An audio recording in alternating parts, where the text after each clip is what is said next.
لوگ اپنے ذہن میں جو تصور اور جو چیز کو بنا کر بیٹھ جاتے ہیں، نہیں یہ ہوا تو صحیح ہے، نہیں ہوا تو خود برا ہے۔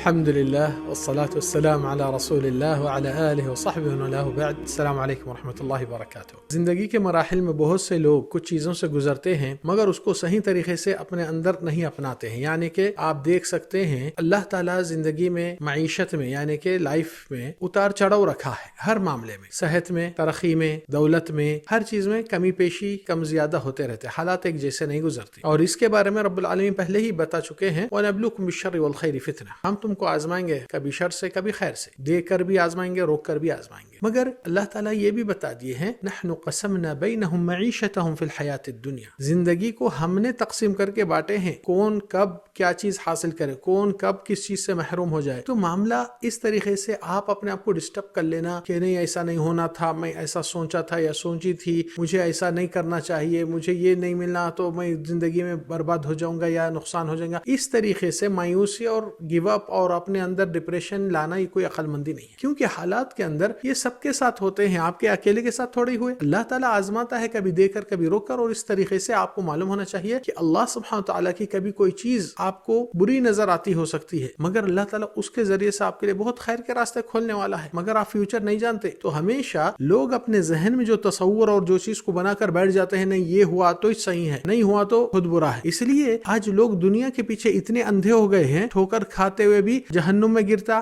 حلال کی فکر نہیں کرتا، حرام سے کما لیتا ہے، لوگوں کے اوپر ظلم زیادتی، وارثین کے حق مار کر، کسی بے معنی کر کے، تو یہ کوئی کامیابی نہیں کہ آپ اپنا ایمان کا سودا کر کے چند پیسوں کے لیے تھوڑا سا آرام دنیا میں حاصل کریں، یہ کوئی سمجھداری کی بات ہی نہیں۔ اس لیے نبی صلی اللہ علیہ وسلم یہ بات فرمائے، رضیت باللہ ربا وبالاسلام دینا محمد صلی اللہ علیہ وسلم نبی و رسولہ، یہ دعا صبح شام کے اذکار میں نبی صلی اللہ علیہ وسلم کا معمول تھا کہ میں اللہ کو اپنا رب مان کر اس چیز پر خوش اور راضی ہوں، اور یہ چیز کو اقرار کرتا ہوں اور قبول کرتا ہوں، اور دین اسلام کو اپنا دین اور مذہب مانتا ہوں، اور محمد صلی اللہ علیہ وسلم کو اپنا نبی مانتا ہوں۔ جس چیز میں آپ کامیابی لیے ہیں اور سب سے بڑی چیز ہے یہ، اس کے آگے آپ کو باقی کی چیزیں چھوٹے نظر آنا چاہیے۔ الٹا حساب کرنے کے بعد لوگ دھوکہ دے کر اپنے آپ کو تکلیف میں رکھ لیتے ہیں، کیا ہے کہ دنیا کی ویلیو زیادہ دیتے ہیں اور اپنے ایمان اخلاق کو نیچے کر دیتے ہیں، پرواہ نہیں کیسا بھی میں رہوں گا مگر میرے پاس پیسہ رہنا، میرے پاس گاڑی رہنا، میرے پاس فلان رہنا۔ نہیں نہیں نہیں، آپ کو ایک چھوٹا سا سوال، سمپل لاجیکلی آپ سوچئے، اگر اس وقت آپ کی موت ہو جائے، کیا اللہ تعالیٰ آپ سے یہ سوال کرنے والے ہیں کہ آپ کے پاس ذاتی گھر تھا یا نہیں تھا؟ کیا اللہ تعالیٰ آپ سے پوچھیں گے کہ آپ کے بینک بیلنس میں اتنا اماؤنٹ تھا یا نہیں تھا؟ کیا اللہ تعالیٰ آپ سے سوال کریں گے آپ کے پاس فلان ڈگری تھی یا نہیں تھی؟ یا اللہ تعالیٰ آپ سے پوچھیں گے آپ کے پاس فلان کار تھی یا نہیں تھی، یا فلان موبائل لیے تھے نہیں لیے تھے،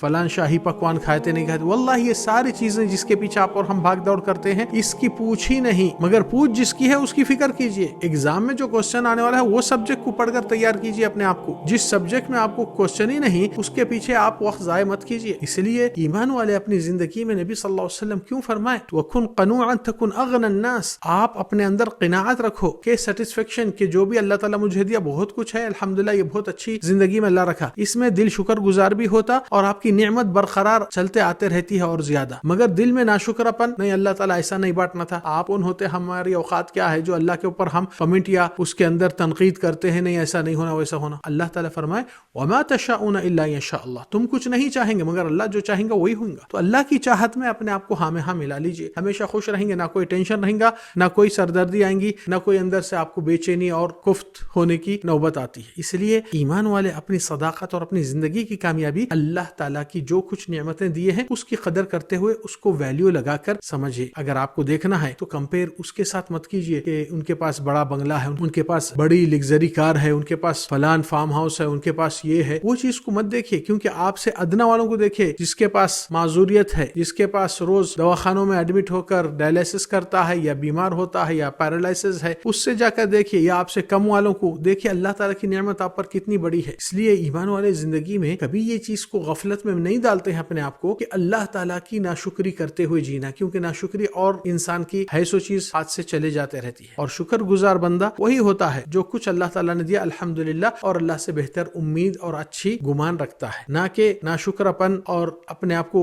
اس معاملے سے ناراضگی اللہ تعالیٰ کی اس چیز کے اوپر اعتراض کرے۔ نہیں نہیں نہیں، ایمان والے ہمیشہ دل مطمئن رہتے ہیں، مگر آپ کی حقیقی اور اصل دولت آپ کا ایمان اور آپ کے اخلاق کردار ہے۔ اب اس کی ایک چھوٹی مثال دیتا ہوں، بات سمجھ میں آتی ہے۔ ایک شخص ہے، جھوپڑ پٹی میں رہتا ہے، اس کو گھر بنانے کی حیثیت ہی نہیں ہے اور قرضوں میں مبتلا ہے، اور نوکری کچھ انکم زیادہ بھی نہیں ہے بلکہ اخراجات زیادہ ہے، اور گھر کی حالت خستہ ہے، اور روز قرضوں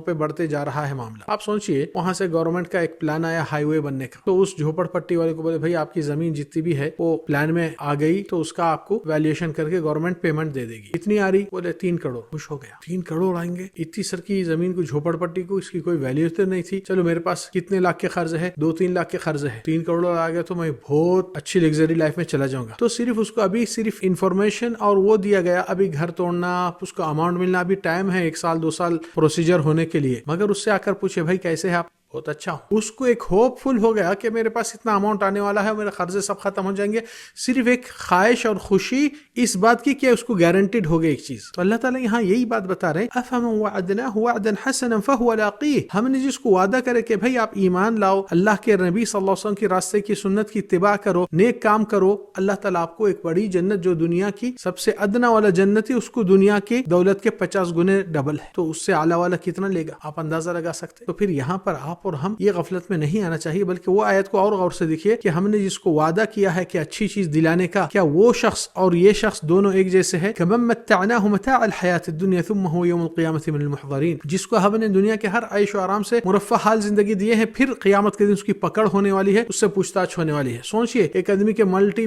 بلینر ہے اور اس کے پاس کمپنیاں ہیں، گھراں ہیں، بنگلے ہیں، گاڑیاں ہیں، نوکر چوکر سب کچھ ہے، مگر اس کے اوپر ایک دن انکم ٹیکس ریٹ ہوا تو 1 ہفتے تک اس کی حالت بورانگی کی، پوچھیے سب کچھ ہے اس کے پاس، مگر پوچھے بھائی کیسے ہے؟ بولا مت پوچھئے، مجھے ڈسٹرب مت کرو، میرا دماغ سکون پہ نہیں۔ کیوں؟ اتنی دولت رکھنے کے بعد کیونکہ پکڑ ہوئی، پوچھ تاچھ ہو رہی ہے، دنیا کے اندر اتنی پریشانی ہوئی، تو اللہ تعالیٰ فرمائے قیامت کے دن ثم هو یوم القیامۃ من المحضرین، اس کو حاضر کر کے اس کا حساب لیں گے۔ دنیا میں اللہ تعالیٰ نے تجھ کو اتنا دیا، اللہ کے لیے تو نے کیا کیا؟ صرف اپنی بڑائی خوشامد کرتے رہا۔ تو یہ چیز ذہن میں رکھو کہ پیدا ہوئے اللہ کی بڑائی کے لیے، خبردار مصروف ہو جائے اپنی خود کی بڑائی میں۔ اللہ تعالیٰ سے دعا ہے کہ رب العالمین ہم کو اور آپ کو زندگی میں بہتر اور قناعت اور اللہ سے راضی ہونے کی توفیق دے، اور اللہ آپ سے اور ہم سے راضی ہو جائے۔ صلی اللہ وسلم علی نبینا محمد وعلی آلہ وصحبہ اجمعین۔ السلام علیکم ورحمۃ اللہ وبرکاتہ۔